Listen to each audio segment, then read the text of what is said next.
kami tutok sa misyon. Kalasin ang mga torin yung ambisyon, kaya nung pinahiya namin yun. Himo sa kampo twistero, lahat umangat mga nagulat. Lahat mabangis mula tunog hanggang sa sulat. Kaya mga halimo kami na naiulat, sa mga gusto sumubok na kami masukat. Ganun na ba katagal mula nung huli yung manig ang patuloy na pinatagundong. At kung nawala kami sa mga ganitong bagsakan, ete kagunggong. Dapat kayo na mamulat, na ganito kami simulat. Sa na digmaan, tila ba kanibal sa guba. Bilis na bilis at di na ba kaya maapuha. Puro parinig, di na ba sila makasuga. Dito lang dito bumabaon, mapanakit pa rin lumetro tumula noon. Kaya pala kahit isa wala tumutugon. Pag lumabas kasi kami parang Armageddon. Ano pang grabe doon, syempre lahat lipon. At kung wala ka sa metro, di ka kasali doon. Sige na papikon sa mga atake kong bamadaan dumidiin na tila papison.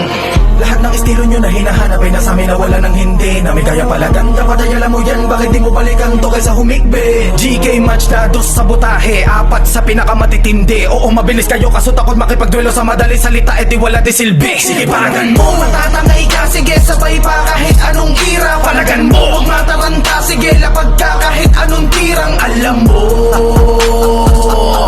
di ba kaya mo to? Sige, palagan mo, matatangay ka. Sige, sabay pa kahit anong tira. Palagan mo, huwag mataranta. Sige, lapag ka kahit anong tirang. Alam mo,